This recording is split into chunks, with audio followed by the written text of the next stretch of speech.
Welcome to the show. The following video is a re-upload from Macabre'Gorium Labs, link in the description.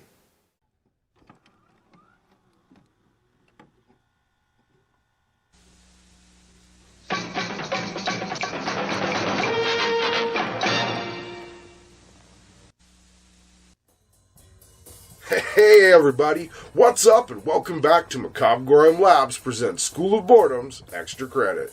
My name is Bats and I'll be your host today as we talk about 13 video games based off TV and cartoons, volume number 1.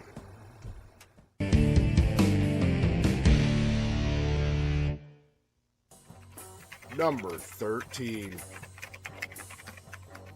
Family Guy.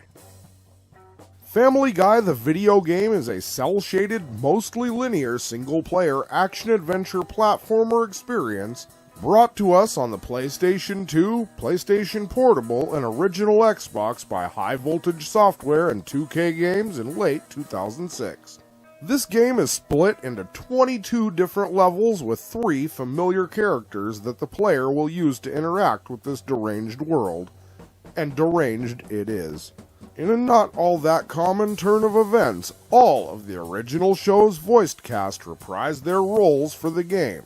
Not only does the legendary Seth MacFarlane voice his usual set of characters, but the voice talents of Alex Borstein, Mila Kunis, Adam Carolla, Seth Green, Jennifer Tilly, and the very talented Phil Lamar are all present.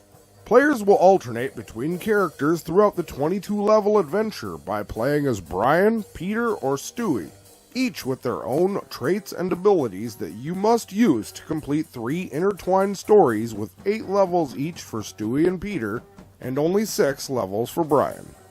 The back of the game's box says, "Unleash your inner Peter. Get ready for the Family Guy adventure of a lifetime with the all-new Too Hot for TV playable experience. Play as Peter, Stewie, or Brian in an inner woman story that sees the lunatic Griffins throwing down against mollusks, annoying minds, convicts, and of course, Mr. Belvedere. That evil, crafty nanny or butler or whatever kind of freaky thing he had going on in the 80s. We aren't going to spoil this game's story for you here, but it is worth noting that this game was not intended for children. Number 12. Harvey Birdman, Attorney at Law. In the wonderful world of why would they do that, we found out why they did that.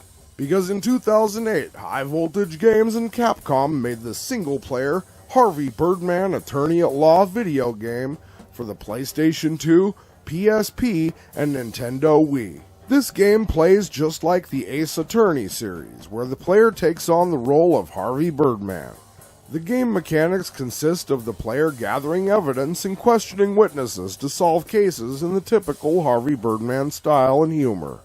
Apparently, the game also has cameos by several Street Fighter characters as it was made by Capcom. This was not a surprise. This game was developed using Flash and still pictures to tell the stories. It's pretty funny and there is some interesting dialogue. You can get the PS2 version brand new as of April 2021 on eBay for around $15 to $20 US.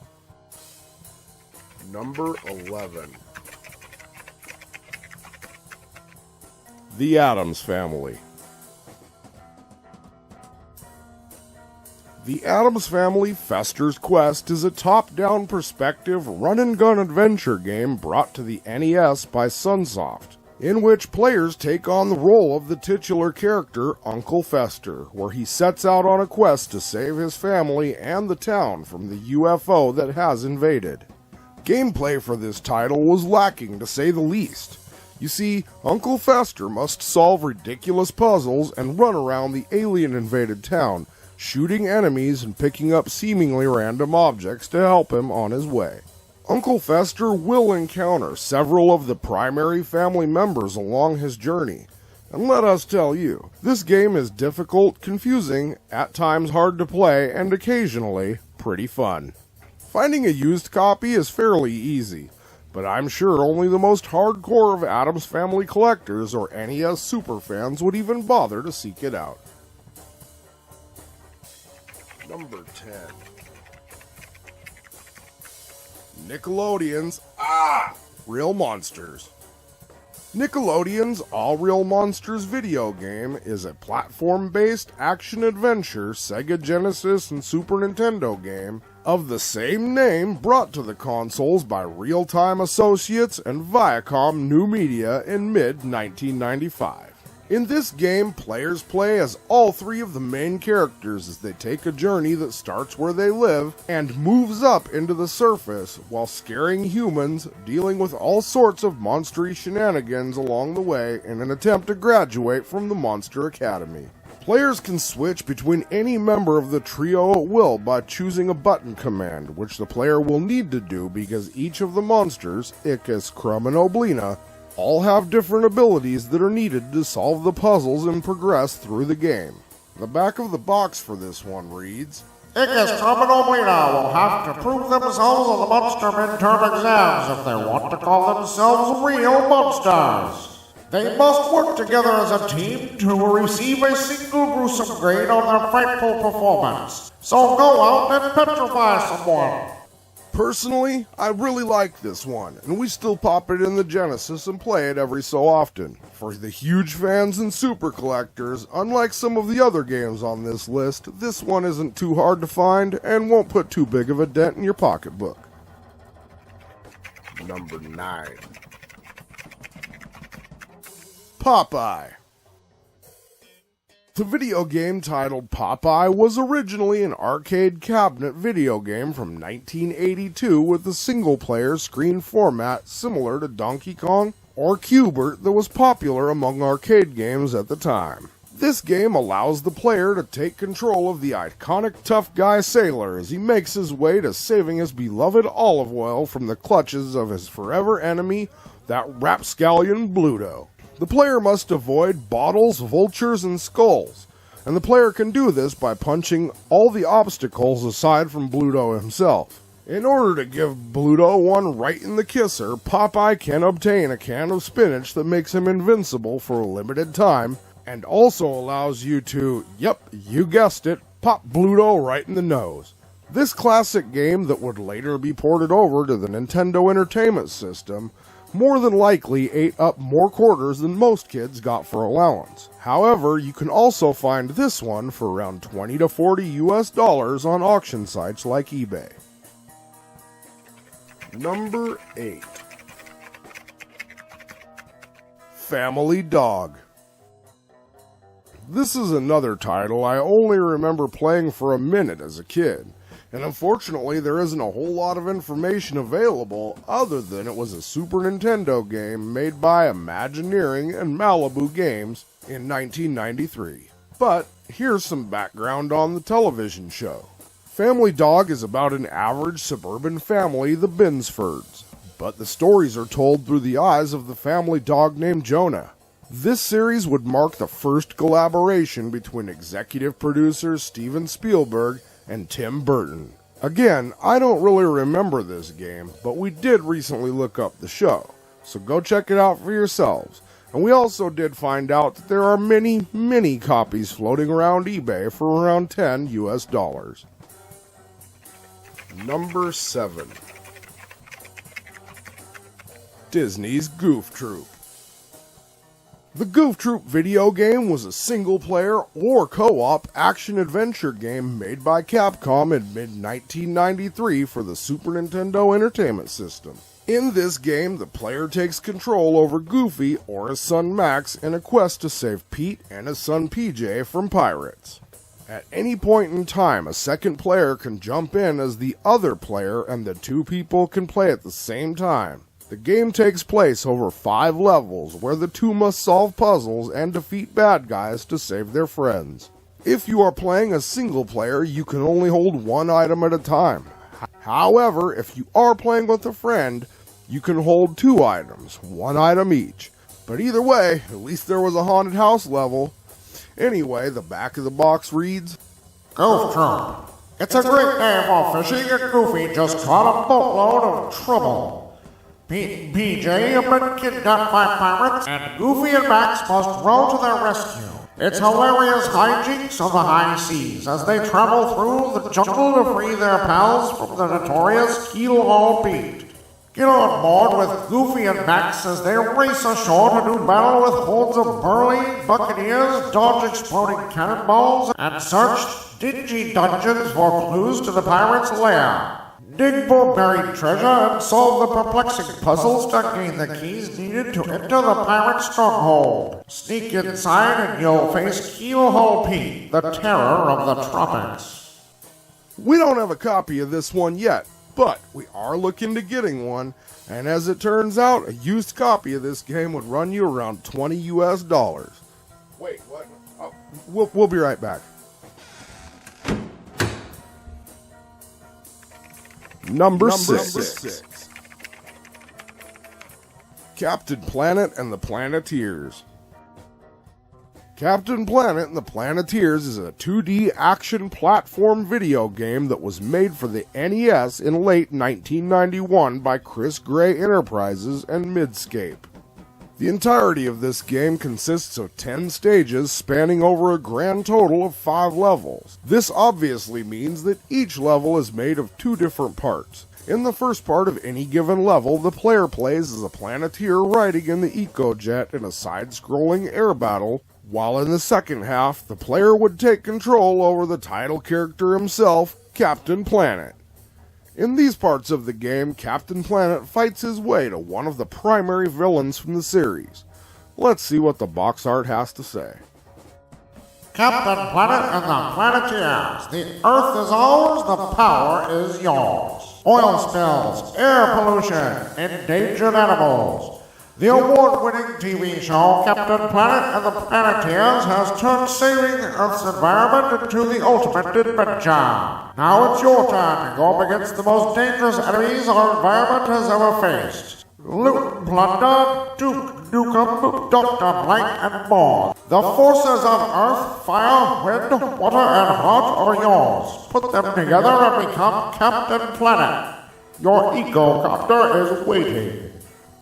Now, I never actually got around to playing this one, but we did notice there are a bunch of copies over on eBay for around $30 to $40 US. Seriously? Again? We'll be right back. Number 5. Rocko's Modern Life. Anybody that watches our videos knows we love Nickelodeon and that we especially love Rocko's Modern Life. And thankfully, back in the awesome days of the Super Nintendo, we had Rocko's Modern Life, Spunky's Dangerous Day. Fortunately, we do actually have a copy of this, and eventually we'll have some gameplay footage over on our video game partner channel, MGL Plays. In this comical 2D platformer where the player gets to play as Rocko, you must traverse a 2D terrain, moving objects and obstacles from Spunky's path because that Spunky has caught the scent of something and won't stop looking for it. And so it's up to Rocko to help him through 4 sections, with each section consisting of 4 different levels. As a fun side note, when this game was developed, the show was still in pre-production, so the only thing the programmers had to work with were the sketches and drawings sent to them by the animators. This game is also fairly easy to find and almost a must-have for any Rocko fan. Number 4. Home Improvement. Yes, you heard that correctly. There was in fact a video game based on the classic sitcom Home Improvement, and it was called Home Improvement Power Tool Pursuit. Of course, this game is exactly as convoluted as the title alludes to. In this 1994 single-player platformer-style game brought to us by Imagineering and Absolute Entertainment for the NES, players will assume the role of Tim Taylor as he is about to unveil the latest tool line from his beloved sponsor, Binford Tools. Let's see what the back of the box has to say. Home Improvement Power Tool Pursuit. Handyman extraordinaire Tim Taylor has just received the greatest honor any real man could hope for. Binford has named its new tool line Taylor Turbo Power Tools after him. But before Tim can unveil these monuments to his masculinity, industrial spies pilfer the prototypes from the Tool Time set. Now Tim's grunting mad, and he's out to track down the tool-swiping punks himself. The hardiest hardware. Use 8 unstoppable ultra-macho tools. The weirdest, wildest worlds. Battle 22 types of special effects robots through 4 of the craziest TV studios ever. The gang's all here. Al and the Taylor boys are on the scene to help Tim with his quest. During a playthrough of this confusing title, players will encounter several enemies, including, but not limited to, dinosaurs, acid-spewing mummies, and robot sentries, just to name a few. And if the plot isn't enough to make you want to play this ridiculous game, then it is also worth noting that this particular game didn't actually even come with an instruction book, but instead came with a sticker that simply said, "Real men don't need instructions." A message that would also appear on the splash screen when starting the game. Superfans and collectors trying to find a copy of this title might be shocked to find out that this particular SNES game will cost you anywhere from around $100 to $200 on auction sites like eBay, just for a used copy.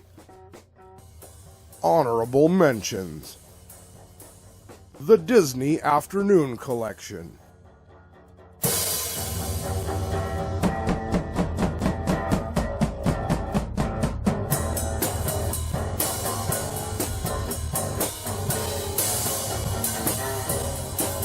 The Lego games. Literally all of them.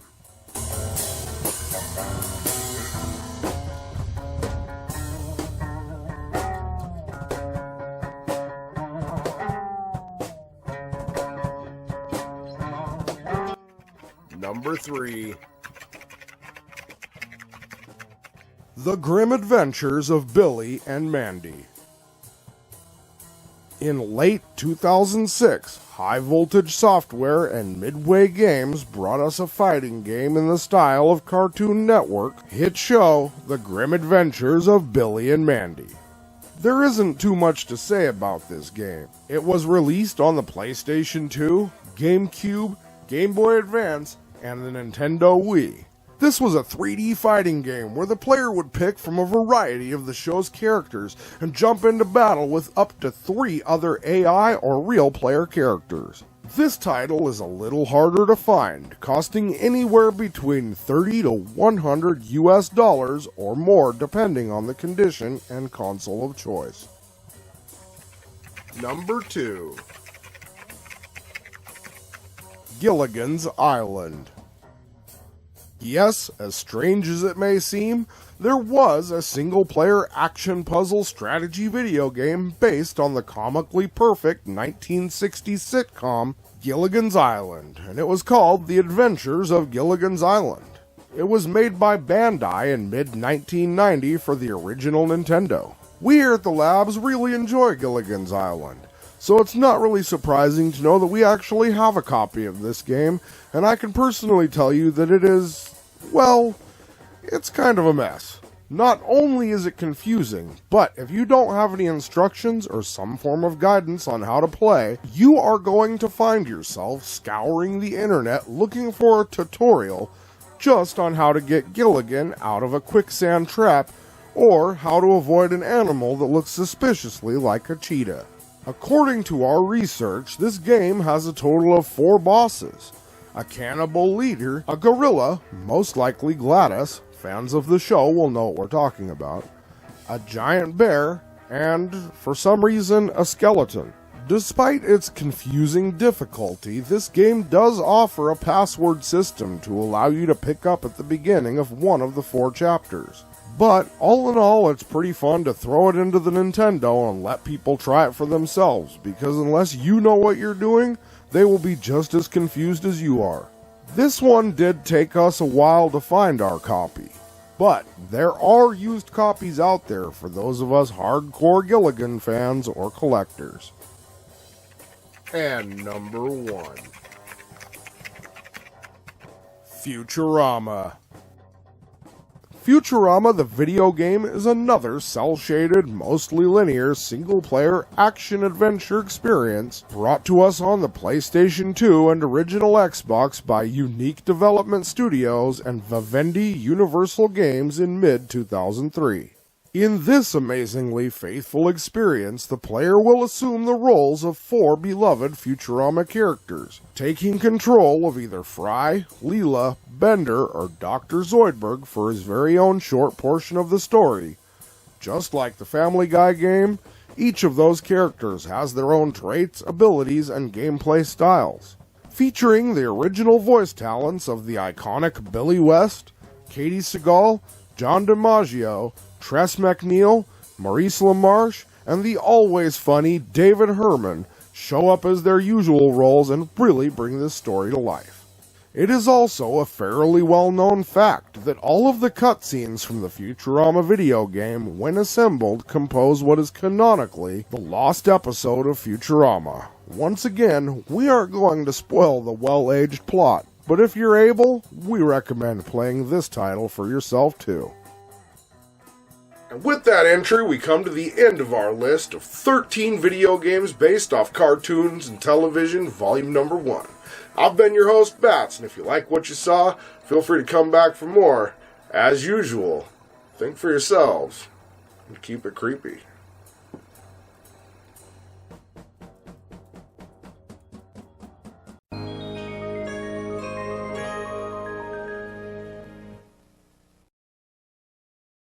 Hey, thanks for checking out our video. If you enjoyed this one and would like to see more of our weird, creepy, odd, eccentric, or strange content as soon as it comes out, please feel free to click like, subscribe, and turn on notifications for more. We'll see you later. Keep it creepy.